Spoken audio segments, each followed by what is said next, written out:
This lesson is on interval notation. Interval notation uses parentheses and brackets. Parentheses we know, brackets may be a little new to you, but sometimes I call them square brackets because they do have the right angle turns in them. And these are used to indicate a portion of the x-axis or the y-axis, which is included in the range or the domain of a solution. Remember that the range of a solution is the set of all y values that you could get from a solution or from an equation, and the domain of a function is the set of all the x values that you can substitute into a function. So we can use interval notation to write compound inequalities such as these. -2 is less than x, which is less than or equal to 3, and we write that using interval notation with parentheses to start with a -2, followed by a 3 and the square brackets. The reason we do this is because if I were to graph this inequality on a number line, I would use a -2 with an open circle indicating that the -2 is not part of our solution, and a 3 as the other endpoint with a closed circle indicating that 3 is a part of the solution, and I would shade all of the x values in between those. So anytime you have a endpoint on an interval that is not part of the solution, has an open circle, or goes all the way to infinity or -infinity, we're going to use open parentheses. And anytime you have a closed circle that's an endpoint of an interval, we're going to use the square brackets. Now sometimes we'll have two parts to our solution. Like in this compound inequality where we have x is less than or equal to -2 or x is greater than 5. We're going to graph both of these inequalities one at a time. So first, x is less than or equal to -2. Here we're going to have a closed circle because it's equal to, and we're going to shade all the values less than that. So we're shading to the left. And for the second inequality, we're going to have an open circle at 5, and we're going to shade all the values that are greater than 5. So we're shading to the right. Now here we've got two different parts to this graph. We've got the part in orange, which starts at -infinity. We're going to use parentheses when we have infinities, negative or positive, and it ends when we get to -2. So we're going to put a comma and a -2, and because -2 is part of our solution for this interval, we're going to use square brackets. For the blue part of this problem, we're starting at 5, but 5 is not included, so we're going to use parentheses there, and we're ending at infinity. And technically, we don't actually have an ending point. Infinity is just a concept. So it's not actually really the ending value, and we use parentheses to indicate that. Now, because both of these are part of the solution, we join them together as a union of two different intervals. And this U symbol is how we indicate that these are joined together. So you can also see in these notes that infinity indicates an infinitely large positive solution like we had here in the blue portion of our answer, and -infinity indicates an infinitely large negative solution. So always use parentheses with infinities and with open circles on a graph. For these problems, I recommend that you draw a graph of the inequality on a number line before you try to write the interval notation, at least until you've gotten some practice with it. So here, for x is less than -3, we'd have an open circle at -3, and we would be shading all the values less than that, so all the way to -infinity. So now that we have our interval notation, we are starting this at -infinity and ending at -3. So the shaded portion has those two endpoints. because negative infinity is just a concept, not an actual beginning, we're going to have parentheses there. And because negative 3 is not actually part of the solution, we're going to have parentheses there as well. Now, draw a number line for number 2 and write interval notation for that. We're going to have an open circle at 0, and we're going to shade everything to the left because we want the values that are greater than 0. So reading left to right, the starting value here is 0 and the ending value is infinity. But again, 0 is not a closed circle. It's not actually part of our solution, so we're going to use open or just the parentheses. And we're going to put parentheses anytime we have an infinity as an endpoint. For number 3, if you draw a number line for this, we are shading all the values between negative 5, but there's an open circle there because it's not equal to, and positive 12. And there's a closed circle here because it is equal to. So we're shading all the values in between there. The starting value on this interval is negative 5. The ending value is 12. We're going to use parentheses for the negative 5 because that's not included in the solution, and brackets for the 12. And finally, for the last one, we'll draw a number line, and we're going to have all the values that are less than 5, less than or equal to 5, so closed circle here, or greater than 17. So less than or equal to 5 would be shaded to the left, and the values that are greater than 17 are going to be shaded to the right. So we've got 2 parts to our solution set here. And this first one starts at negative infinity.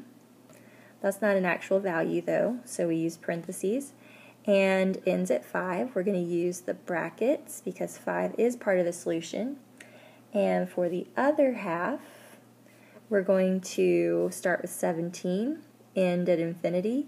Both of those are going to be parentheses because infinity is just a concept, not an actual stopping spot, and 17 is not a closed circle. Don't forget, when we have 2 parts to our answer, we use the union symbol. Now, for our next examples, we've got a different symbol in number 5. Here it says the x's that are not equal to 3. So if we tried to shade these, we would shade the entire number line except for 3. So everything gets shaded except for 3. Now you may notice I'm using 2 colors for this because it's actually 2 portions which will have to join together with the union. The first portion starts at negative infinity and goes to 3 but doesn't include it. We've got that open circle. The second portion starts at 3 and goes to infinity but doesn't include it. We've got open circles.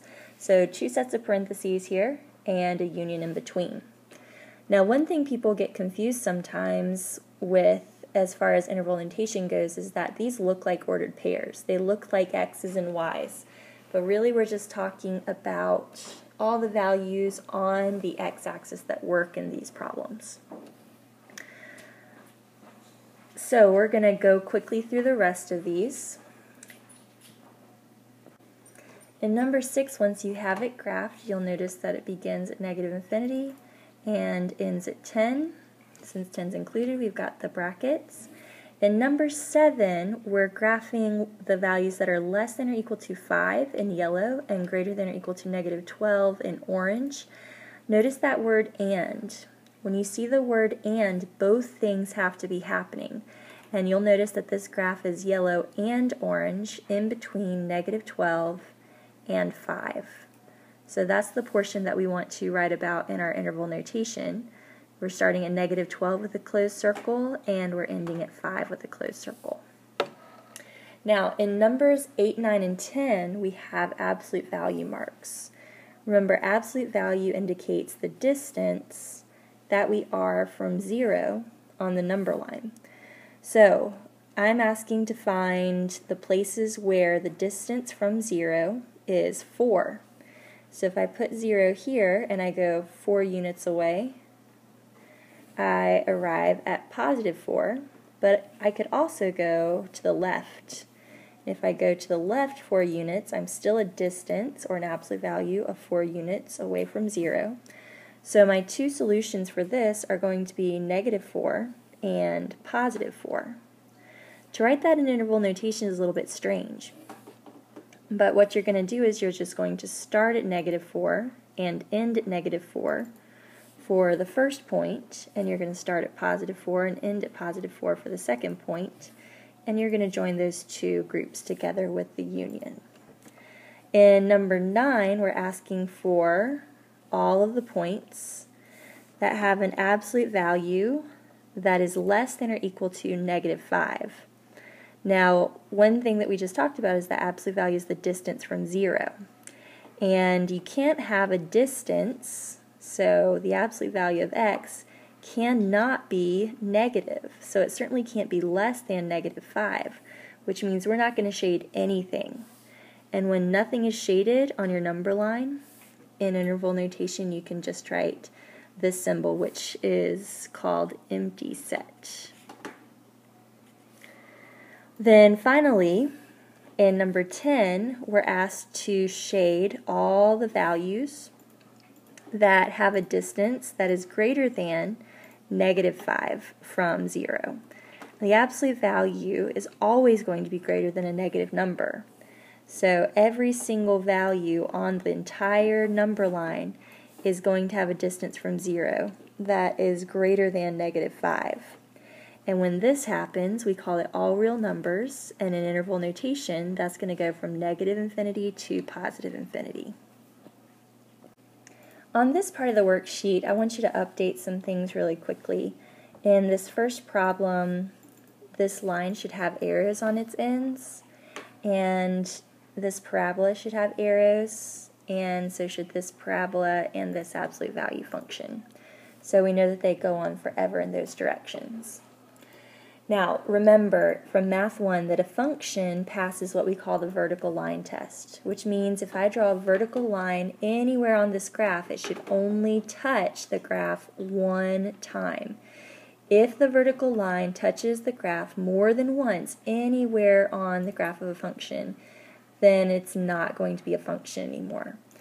So this first line, no matter where I draw a vertical line, that yellow spot, this green one, here the blue one, notice that each of those only intersects the graph of the function once. So is it a function? Yes. In the next one, once again, I could draw vertical lines anywhere on this, and they intersect the graph of this segment only once. So this is also a function. In the third one, if I draw a vertical line here, or here, or here, you'll notice that on the blue line it intersects the graph of this twice. The yellow one intersects it twice. The green one intersects it once. But it only takes one of these lines intersecting the graph twice to make it not a function. So no, a circle is not a function. Now for domain. Remember, domain is the set of all the x values that have function that you can evaluate. In this linear function, y equals negative 2x plus 4, are there any x values that I could not substitute into the function? The answer to that is no. Another way to think about it is, does this function ever stop going left and right? Domain is the x values and the x-axis goes left and right. Does this graph ever stop going to the left or the right? No, it does not. And if it never stops going to the left or the right, the domain is going to be all real numbers, and in interval notation, that's from negative infinity to positive infinity.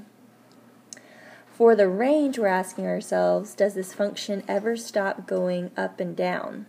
Because the range is all the y values, and the y-axis goes up and down. This line will never stop going up or down. So its range is all real numbers again. In the next one for the domain, once again, we're asking ourselves, does this function go to the left and right forever, or does it have a starting and stopping place?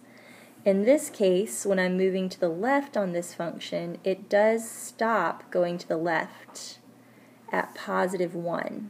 So it starts at +1, it has a closed circle there, so we can use the square brackets. Does it ever stop going to the right? The answer is yes. It stops going to the right here at 5.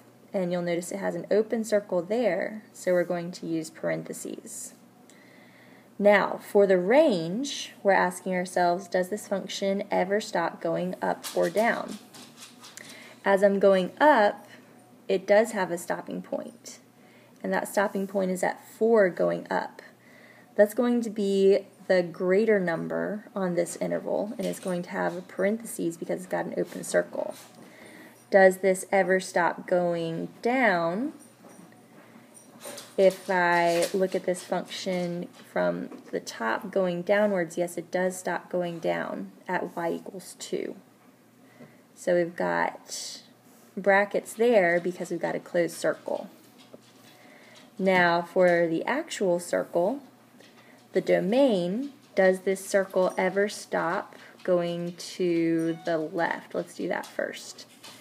As we're going to the left, it does stop going to the left at -1, but there is an x value at -1. So we're going to go closed brackets or square brackets that direction. And as we're moving to the right, does it ever stop going to the right? Yes, the farthest point to the right is over here at 5. So we go from -1 to 5, both with the brackets. And then finally, for the range. Remember, for the range, we're asking ourselves, does it ever stop going up?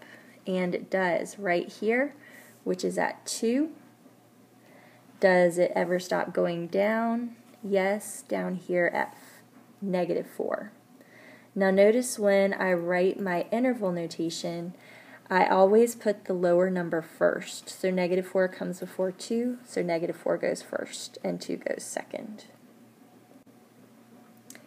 And these three, are they functions or not? What are their domain and their range? And then we're going to talk about what increasing and decreasing means. Now in these, letters D and F, notice that they will keep going to the left and the right forever. Those arrows make that happen. So the domain on those is all real numbers. The range on letter E is all real numbers because it's never going to stop going up or down. But D, E, and F do have limitations on one of the two directions. For the range on D, we start at -4 and we go all the way up to +infinity. -4 is a part of our graph, though, on the y-axis, so that has the brackets. In letter E, the domain is from 1 to infinity, and 1 is part of our function. There is a point at 1 on the x-axis. So it is part of our domain. So we have the square brackets. And in letter F, there is a point at 2 on the y-axis. So it is a part of our range, and we have the square brackets. The last thing we need to talk about in just about a minute is increasing and decreasing. As we trace this graph from left to right, notice that when I trace it, I'm going downwards. That's decreasing, and it decreases until it gets to the vertex. So we are decreasing from -infinity until we get to 0 on the x-axis. So x-axis from -infinity until we get to 0, all that is decreasing. And then once we get to the vertex, we start increasing. And on the x-axis, we're increasing from 0 to +infinity. Same question on letter F. If we trace this from left to right, we're decreasing until we get to the vertex. So we're decreasing from -infinity on the x-axis until we get to +3 on the x-axis. And then we're increasing from the vertex until we get to +infinity. So on the x-axis, from 3 to +infinity. Now notice, we're talking about the function decreasing, but we're always talking about the x values where the function is decreasing. So these are all about x values down here.